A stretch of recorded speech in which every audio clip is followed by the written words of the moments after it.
പത്രപ്രവർത്തന മേഖലയ്ക്ക് പുറത്ത് ഒരു നോവൽ എഴുതിയിട്ടുണ്ട്, നിരവധി ചെറുകഥകൾ എഴുതിയിട്ടുണ്ട്, സ്ക്രിപ്റ്റ് ചെയ്തിട്ടുണ്ട്, പിന്നെ പത്രപ്രവർത്തകർ ക്ലാസ് എടുത്തിട്ടുണ്ട്.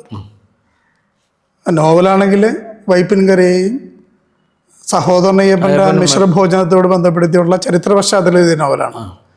ആ അനുഭവങ്ങളും ആ കടന്നുപോക്കുകളും ഒന്ന് പറയും. എൻ്റെ നോവലിൻ്റെ പേര് പുലച്ചോന്മാർ ആയിരുന്നു. സഹോദരനപ്പൻ ഒരു പ്രധാനപ്പെട്ട കഥാപാത്രമായി വരുന്ന, ശ്രീനാരായണ ഒരു കഥാപാത്രമാവുന്ന ഒരു നോവലായിരുന്നു. എൻ്റെ നാട്ടിലെ കുറേ യഥാർത്ഥ ജീവിച്ചിരുന്ന ആൾക്കാർ, അവരുടെ പേര് സഹിതമാണ് വരുന്നതിൽ കഥാപാത്രങ്ങളായിട്ട്. ഒരുപാട് വിമർശനങ്ങൾ നാട്ടിൽ നിന്നുണ്ടായിരുന്നു. വിലക്ക് ഏർപ്പെടുത്തിയിരുന്നു. ഞാനൊരു ദിവസം നോക്കുമ്പോൾ ഈ അടുത്ത വീട്ടിലൊക്കെ മരണം വന്നാലോ, അടുത്ത വീട്ടില്ല, കുറച്ച് അകലെയുള്ള വീടുകളിൽ മരണം വന്നാലോ വിവാഹം വന്നാലോ എന്നെ അറിയിക്കാതെ, അപ്പം ഞാനിതൊന്നും അറിയുന്നില്ലോ എന്ന് കണ്ടപ്പോഴാണ് എനിക്ക് മനസ്സിലായി ഇതൊരു വിലക്കാണ്. എന്താ കാരണം വെച്ചാൽ ഈ പുലച്ചോന്മാർ എന്ന് പറയുമ്പോൾ ഇവർ തെറ്റിദ്ധരിച്ച്, അറിയാലോ, രണ്ട് ജാതിയുടെ സംഭവം അറിയാം, ഞാൻ അത് പറയുന്നില്ല. അപ്പം സത്യത്തിൽ ഇതിൻ്റെ ചരിത്രം അറിയില്ലാത്തതിൻ്റെ പ്രശ്നമാണ് അവർക്ക്. ഇവിടുത്തെ മിശ്രഭോജനം സഹോദരനയ്യപ്പൻ നടത്തിയപ്പോൾ ചെറായിലെ ഇഴവ പ്രമാണിമാർ അദ്ദേഹത്തിന് വിളിച്ച പേരാണ് പുലച്ചോൻ എന്നുള്ളത്. അത് ഞാൻ പുലച്ചോന്മാർന്നാക്കിയെന്ന് മാത്രം. ഇതാണ് ഇതിൻ്റെ ഒരു അല്ല. പിന്നെ ഞാൻ അവിടെ എന്തോ പ്രസംഗിക്കുന്ന സമയത്ത് ഞാൻ ശ്രീനാരായണ ഒരു ദൈവമല്ലെന്ന് പറഞ്ഞു. അതും ഒരു കാരണം. ശ്രീനാരായണ ഗുരുദൈവമല്ലെന്ന് എപ്പോഴും ഞാൻ വിശ്വസിക്കുന്നത് അദ്ദേഹം ദൈവമല്ലെന്നാണ്. അദ്ദേഹം ആശുപത്രി കിടന്നാലുമൊക്കെ അറിയാലോ, ആശുപത്രിയിൽ കിടന്ന് എൻ്റെ ഫോട്ടോ സഹിതമൊക്കെ വരുന്നുണ്ട്. പിന്നെ അദ്ദേഹം എങ്ങനെ ദൈവമാകുന്നു? ദൈവത്തിന് തുല്യമായ പ്രവൃത്തികൾ ചെയ്തുകൊണ്ട് ദൈവമാകാം, അങ്ങനെയും പറയാം. അതങ്ങനെ പറഞ്ഞാൽ മതി. അപ്പോൾ ഞാൻ നോവലിൽ അദ്ദേഹം ചായ കുടിക്കുന്ന രംഗങ്ങളൊക്കെ ഇതുണ്ട്. ഒരു കായൽത്തീരത്ത് ഒരു ചായക്കട കയറി അദ്ദേഹം ചായ കുടിക്കും. അപ്പോൾ അദ്ദേഹം പറയുന്നുണ്ട് പാല് കുറച്ച് അങ്ങനെ എന്ന് പറയും, മധുരം കുറച്ച് മതി എന്ന് പറയും. അപ്പോൾ ഇത് വായിച്ചിട്ട് ഒരു പ്രധാനപ്പെട്ട നിരൂപക, മറ്റേ മലങ്കര കോളേജിലെ മലയാളം പ്രൊഫസറായിരുന്ന ഗീതാ സുരാജ് എന്നെ വിളിച്ചിട്ടുണ്ട്. നീ എന്ത് പണിയാൻ കാണിച്ചു? ഇങ്ങനെയൊക്കെ എഴുതാവോ? അത് നാരായണഗുരുവിനെ കുറിച്ച്. അപ്പോൾ അവരുടെ സങ്കല്പത്തിൽ നാരായണഗുരു ദൈവമാണ്. എൻ്റെ സങ്കല്പത്തിൽ ഞാൻ നാരായണഗുരുവിനെ അങ്ങനെ ദൈവമായിട്ട് കരുതുന്നില്ല. ഇതാണ് ഈ വിലക്കിനൊരു പ്രധാന കാരണം. മറ്റതുണ്ട്, പുലച്ചോന്മാർ എന്നുണ്ട്. അങ്ങനെ പിന്നെ അത് എഴുതാൻ ഒരു കാരണമുണ്ട്.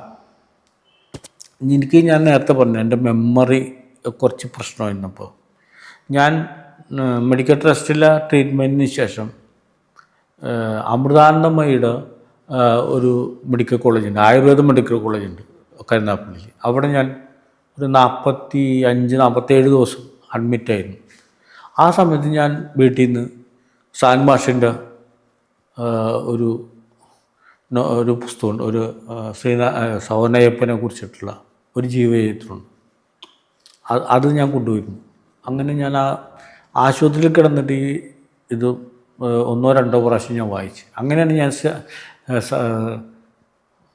സഹോദരനയ്യപ്പനെ കുറിച്ച് നോവൽ എഴുതണമെന്ന് ഞാൻ ആഗ്രഹിച്ചു. അത് വെറുതെ അദ്ദേഹത്തെ കുറിച്ച് നോവൽ എഴുതണ്ട, എൻ്റെ നാടുമായിട്ടുള്ള അദ്ദേഹത്തിനുള്ള ബന്ധം അതെല്ലാം വെച്ചിട്ട് എൻ്റെ നാട്ടിലെ സംഭവങ്ങളും വെച്ചിട്ട് ചെയ്യണമെന്നത് പകുതി ഭാവനയും പകുതി യാഥാർത്ഥ്യവും അങ്ങനത്തെ സാധനം.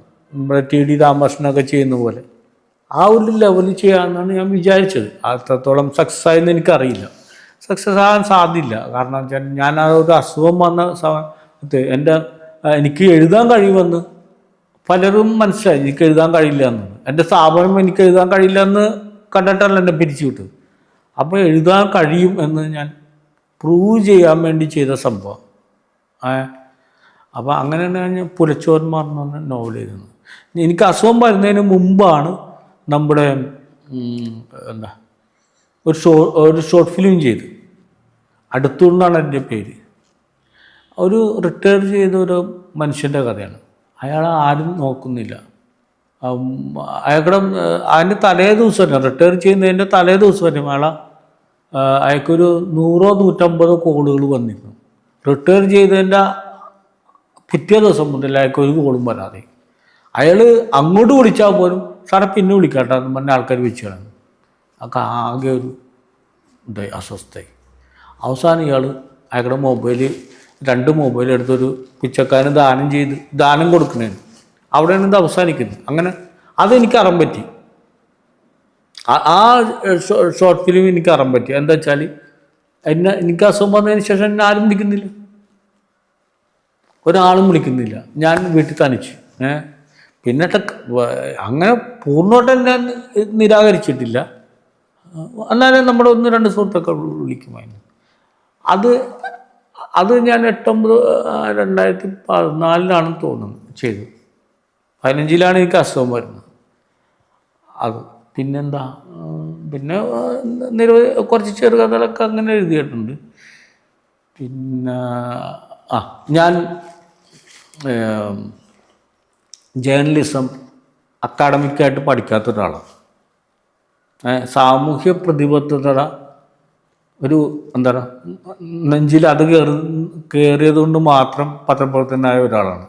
പണ്ടൊക്കെ ആരാണ് അക്കാഡമിക്കായിട്ട് പഠിച്ചിട്ട് ജേർണലിസ്റ്റായ ആരുമില്ല.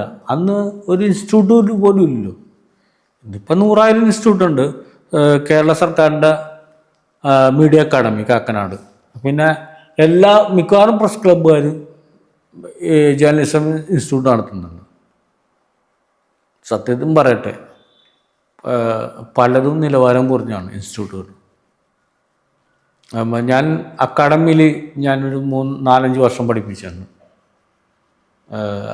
അതാണ് ഞാൻ പറയുന്നത്, ഇതൊക്കെ ഒരു വിധിയാണ്. ഞാൻ ജേർണലിസം ഞാൻ പഠിക്കാത്ത ഒരാൾ, ഞാൻ അവസാനം ഇത് പിള്ളേരെ ജേർണലിസം വിദ്യാർത്ഥികളെ പഠിപ്പിക്കേണ്ട ഒരു അവസ്ഥയും കൂടി ഞാൻ വന്നു.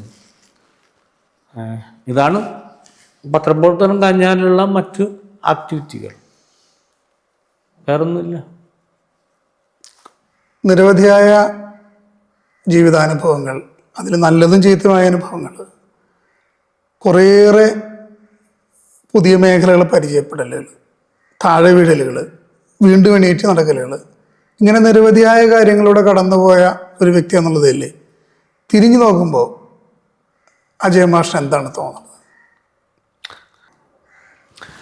എനിക്ക് അത് സംബന്ധിച്ച് പറയാനുള്ളത്, ഞാനൊരു വളരെ ഒരു സീറോ എന്ന് പറഞ്ഞ ഒരാൾ. ഞാനിപ്പോൾ എവിടെയെങ്കിലുമൊക്കെ എത്തിയല്ലേ, 4 ആളെ അറിയുമല്ലോ.